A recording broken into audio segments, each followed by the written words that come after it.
Thank you so much for tuning in to Awakening with Katina Love. We are a conscious channel to learn about spiritual enlightenment, the law of attraction, and your life's purpose. Please like, share, and subscribe to our YouTube channel by hitting the button below. If you're listening from Facebook, go ahead and visit our YouTube channel, Awakening with Katina Love. Today, our special guest is Michael Luman, and we're going to talk about the power of instant healing. You can visit Michael's YouTube channel. It's Michael D. Luman, and he spells his name Mikael D. Luman. You can also look him up on Facebook. Michael, welcome to the show. How are you? I'm doing good. Thanks for having me.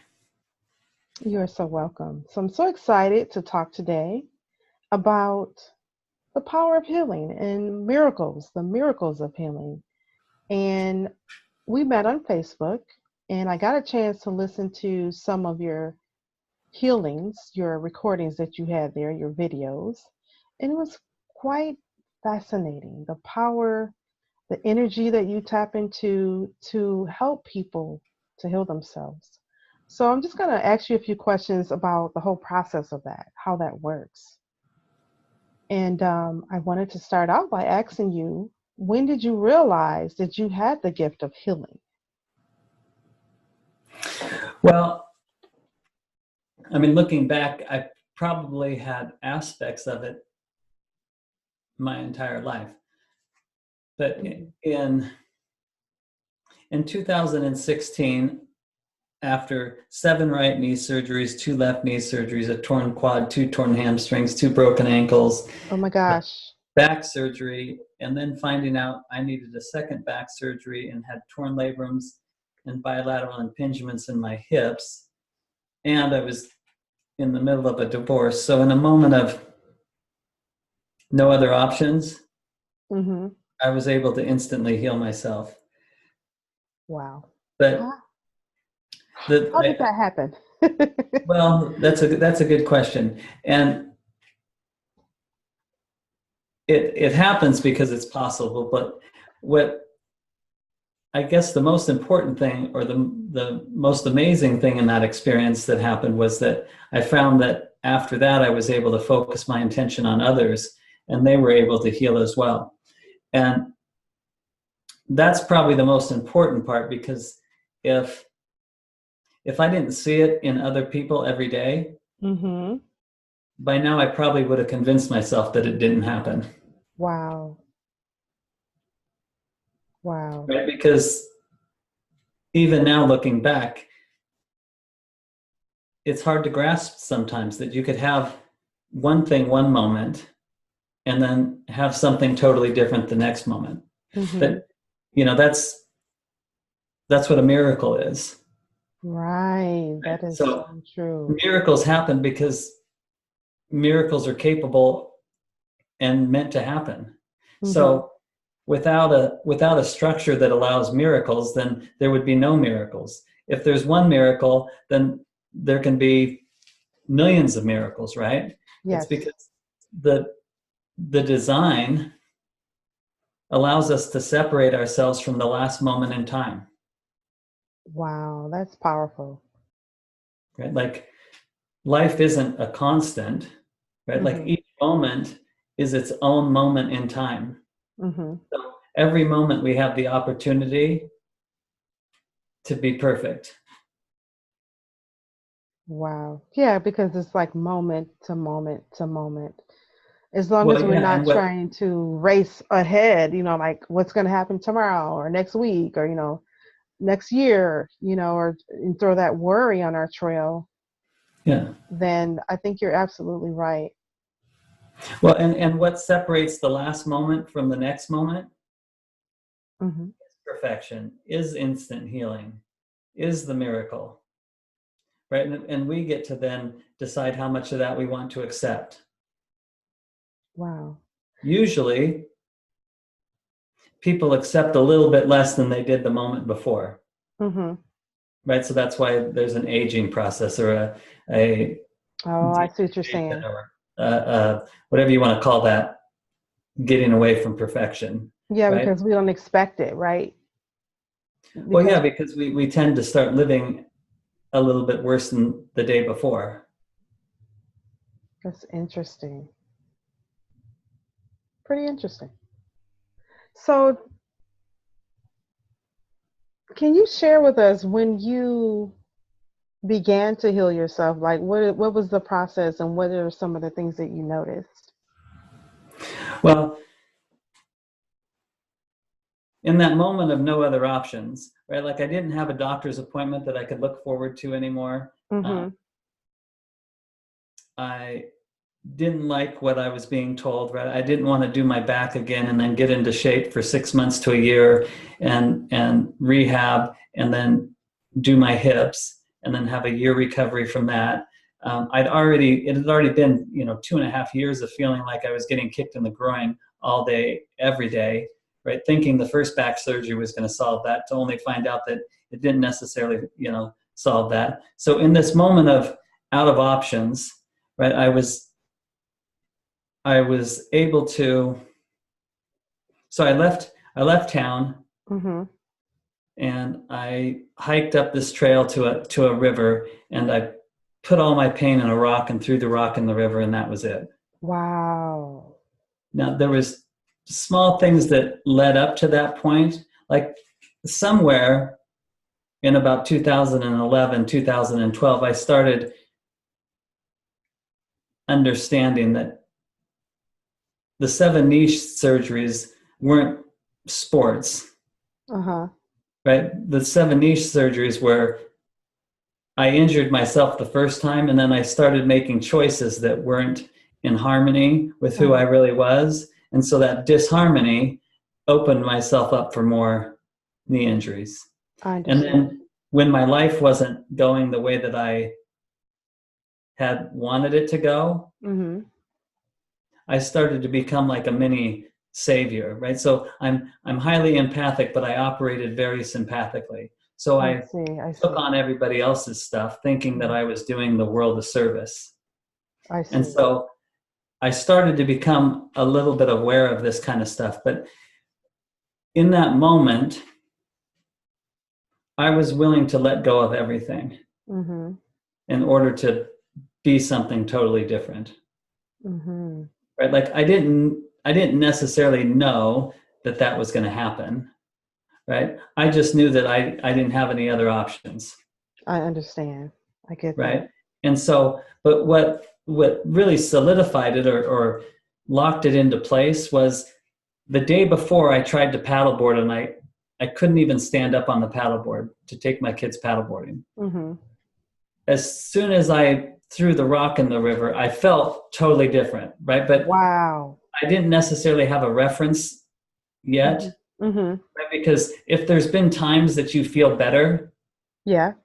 right, you're going to justify or convince yourself, oh, well, yeah, but there are times that your back doesn't totally hurt or that you can't walk upright. But as soon as I got back and paddleboarded across the Columbia River, Oh my goodness. I had the Mm. direct reference. Like one day I couldn't, the next day I could. There was no questioning it. Hmm. So it had to have happened that way, or Wow. else I wouldn't have been able to paddleboard.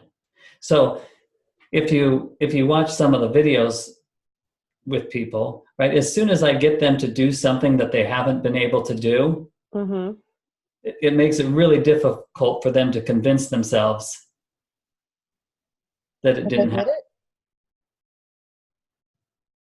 I see what you're saying.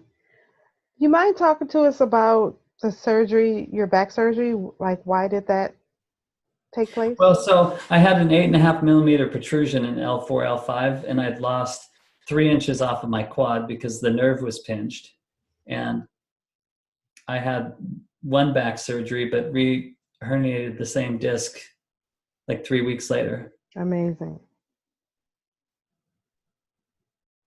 So you healed yourself from that. I healed myself from that. And I also had torn labrums and bilateral impingements in my hips. Like torn labrums is like a year-long recovery time from surgery. Uh-huh. And a lot of people don't ever recover from it. Wow. So, you know, so you give people hope, that to know that healing is possible. Yeah. Especially with back surgery. Like a lot of people have issues with their back, and I know that can be emotionally related as well as people. Some people have had injuries, Yeah. but that really does give a lot of people hope, especially with the pinched nerve when they say, "Oh, there's no hope for that," or stuff like that. Well, I mean, I've already had a blind lady whose vision came back. Uh, Wow, that's I have a powerful. lady that's paralyzed who can kick her leg. I have a lady with MS that's starting to use her arms again. I mean, some of these harder things might take a little bit of time. I mean, the pain stuff and back stuff and stuff, I mean, that stuff happened, I mean, all day long, right? That stuff we can change. Right. That is amazing. That's Right. So since I know that it's possible because mm-hmm. I had those things, if Yeah. somebody comes to me with an 8.5 millimeter protrusion in L4, L5, I'm pretty confident that my knowing will override any of their disbelief. I love that. Just kind of like Jesus, in those days when, it talks about it in the ancient scripture, if you just touch the hem of his garment and you'll be healed. And, Yeah. we're that same type of healing is still taking place throughout the world, with people like you, people like me. I mean, I've Well, healed anything myself. that's happened here can happen here, right? I mean, miracles didn't happen in some other universe. I mean, Yeah. if you want to use like biblical examples, like, I mean, Moses knew the sea would part Mm-hmm. because if he didn't, It wouldn't have. well, it wouldn't have it wouldn't have had. But also, what would have happened is what happens when something amazing happens for me, right? I tap my buddies on the shoulder and I'm like, I can't believe this is happening. So as soon as he gets 100 yards in and taps his buddy and says, I can't believe this is happening, then it Uh-huh. stops happening. Wow. It's just Wow. like the spoon. You can bend the spoon, Yeah. right? As soon as you can grasp the concept that it's just high speed particles spinning faster than the speed of light. Mm-hmm. But as soon as that spoon starts to get a little bit flexible, what do you think? This And isn't then, possible. And then mhm. it snaps back. That's amazing. I like to play with that sometime. I actually it's funny you mentioned that because I just looked at that segment on YouTube with Neo on the Matrix when the little boy was talking to him about what you're just saying right now. Yeah. And then, the little boy did it, and then Neo was able to do it. He basically helped him to understand and Yeah. believe that he had that same power. So that's amazing. So just like the 4 minute mile, right? As soon as somebody ran it, then in the next year, I think 12 or 15 or whatever number of people did it. So that's all this is. Like as soon as we get that first person that's paralyzed to stand up out of the wheelchair, Mm-hmm. the second person will right away. Yeah. And then the third, fourth, and fifth, and so on. So we're having to offset not only their disbelief, Yeah. but everybody's disbelief. Mm-hmm. I mean, I can totally relate to what you're saying, and I totally believe it because I've seen it and witnessed it myself. Um, the other part of so far as healing, like what I've been able to heal myself is to know that number one, I don't have time to be sick or ill or injured or anything like that. I just don't have the time because I have a work to do on this planet. Yeah, And not only that, I want to enjoy my life while I'm in my body here on this planet. So it's like my whole belief, like I'm supposed to be well, I'm supposed to be healthy, I'm supposed to have energy, I'm supposed to feel good, right? yeah, So if I do experience something that's not in harmony, with my well-being, I'll just say, "Oh no, you got to go." I got stuff to do, you know. We gotta, I gotta feel good today. I gotta, do what I gotta do so that later on today or tomorrow I'm good, and just that mindset alone helps me to stay well and energetic and to be able to heal myself if something does happen. yeah. That's just Well, my and whole mindset. I'm supposed to feel good. I'm supposed to be whole. I'm supposed to be well. And anything contrary to that is just not, it's like, no, I'm not having it. well, yeah, and on a fundamental level, there's only harmony and a little less harmony, or Hmm. balance and a little less balance. And it's, as soon as I experience that possibility, Right. I was fortunate that I saw things that most people might not necessarily see. Mm-hmm. Right. I instantly knew that I no longer needed to participate at a certain level. Mm-hmm. Right. Mm-hmm. That viruses and bacteria are below me. Mm-hmm. Right. So it's not that I can't get sick or I don't get sick or I stay away from people that are sick. Right. It's Same just, here. I just know where sickness resides, Mm-hmm. and it doesn't affect me. I can be around it. Right. And I just know that it's not going to penetrate.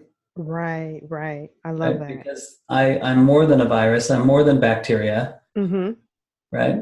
Yeah. So, I mean, I had pretty severe allergies at one point. I sometimes, if maybe I'm tired or stressed or whatever, I might start to sense a little bit, Yeah. right? Because allergies are just a lot of imbalance. Mm-hmm. By the time we realize that we're out of balance, it's overwhelming. And beliefs and programming too, because people say, "Oh, I have allergies. Oh, the stuff's in the air, whatever." I've Yeah, been walking outside almost every day since April, and stuff is flying around, and I am not affected. yeah, Don't get me wrong, I still drink plenty of water. I do my affirmations, yeah, for and sure. and I do my essential oils. But for the most part, I mean, I'm good. I'll walk right out there with that pollen flying around, and I'm like, I'm fine. Well, and once we have an awareness of things, it Uh huh. allows us to be more than that. Uh huh. Yeah. So I can totally relate to what you're saying. Now, can you share with us when you were saying earlier about healing and how you were able to see it in another person and that convinced you more after you had already healed yourself? Can you Yeah, talk to us more about that? One of your stories about how you helped someone to heal themselves? yeah. So in that moment, I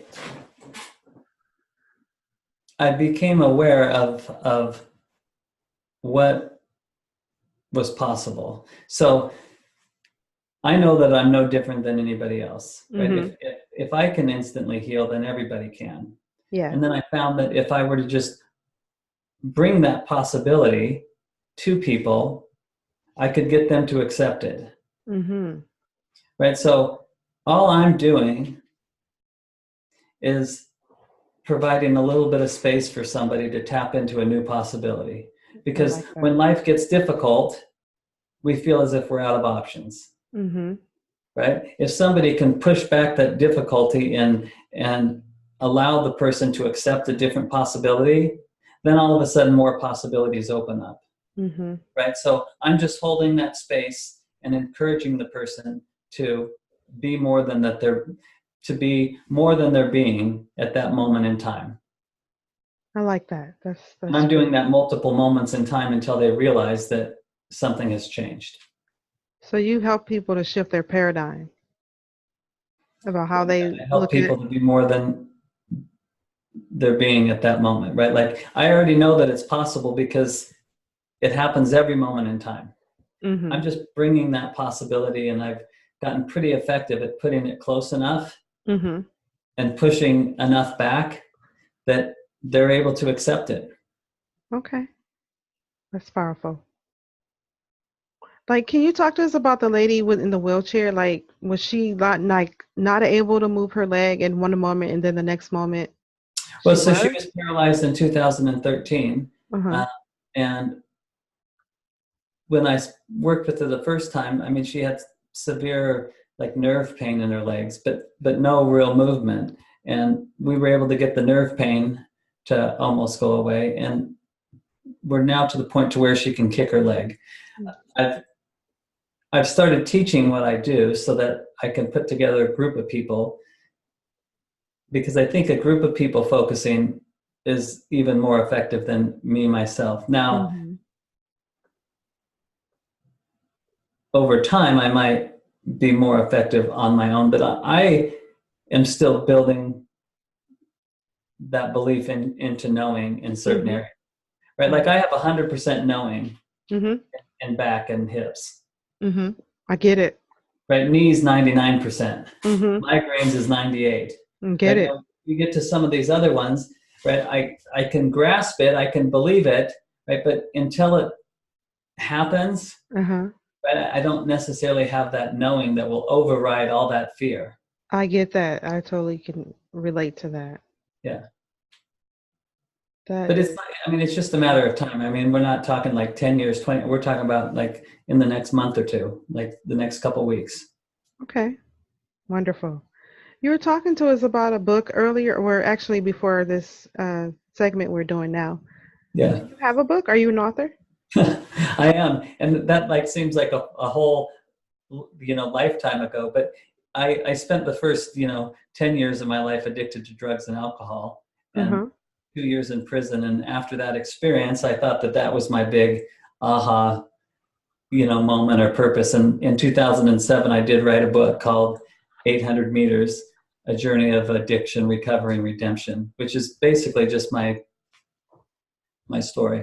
That's beautiful. Where can it be ordered? Well, it was on Amazon. I have a garage full of them, actually. Wow. So um, if they're interested, they'll just reach out to you like on Facebook or yeah, for sure. and then you'll mail it to them. Yeah, for sure. That's awesome. What do you have any events coming up? I do. So, I mean, I have an event today. Obviously, this probably won't be on there today, right? It may or may not. We'll Okay. see. But every other Saturday at 11 a.m. Pacific time, Mm-hmm. I do a free online healing webinar where people can come on and participate in it. Oh, great. So how do they find it? On my Michael D. Luman Facebook page. Okay. So I know you have a Facebook page, but do you have a group page as well, or is it just certain people they have to be accepted in, or how does that work? I do have a group page as well. It's so Michael D. Luman Focused Intention is the Mm-hmm. group page where I've got a ton of videos showing, I guess Healing me work. focusing my intention or, yeah, Beautiful. And then the regular page is just Michael D. Lumen, spelled yeah, Mikael yes, D. Lumen. Okay. yeah. And I mean, I also have a Michael Luman personal page. I mean, Yeah, I've been putting all this stuff together, that's okay. as it goes. But for now, yeah, that's. Multiple outlets. That's good. Multiple ways to reach people. Wonderful. Is there anything else you wanted to share before we conclude? What type of services do you offer? So at the moment, I've been doing, and this is fairly new for me as well. I mean, part of this is me just wanting to put it out there and show people what's possible. Mm-hmm. But what excites me the most is helping people, but also teaching people what it is that I do, so that they can go out there and do it as well. So I have two different groups that I've been doing. Mm-hmm. One is just a healing group where people can come multiple times a week and participate in group healing, Mm-hmm. right? Where they don't necessarily have to do anything other than show up, and we'll just focus our intention on them. And that's Okay. $20 a month. And then I have a program, a teaching/healing program where not only do they get to participate in healing, but they get to start to learn how to heal themselves, but also to learn how to do what I do and help others heal as well. Because I think that sometimes when we can't see that huge change in us, Mm-hmm. when we share the message or share the experience or focus our intention on others and we see it work for them, Yeah. it's as if we're doing it, right? The Mm-hmm. subconscious doesn't know the difference between me experiencing the miracle or you experiencing the miracle. So some people that have trouble accepting it for themselves, when they see Mm-hmm. it work in somebody else, then they Yeah. start to accept it for them. I So can see that. I can my see that totally. my long-term, goal or purpose is just to show as many people, what's possible, and then to teach people, Mm-hmm. and I do some one-on-one stuff, but it's much more effective, or I can be much more confident to tell somebody that after 3 months, you'll be able to change everything drastically. Awesome. Okay, well, it's been a pleasure having you on the Awaken with Katina Love show today. Thank you for everything you've shared. Yeah. Well, thank you for having me. You're welcome. We'll have you on again soon.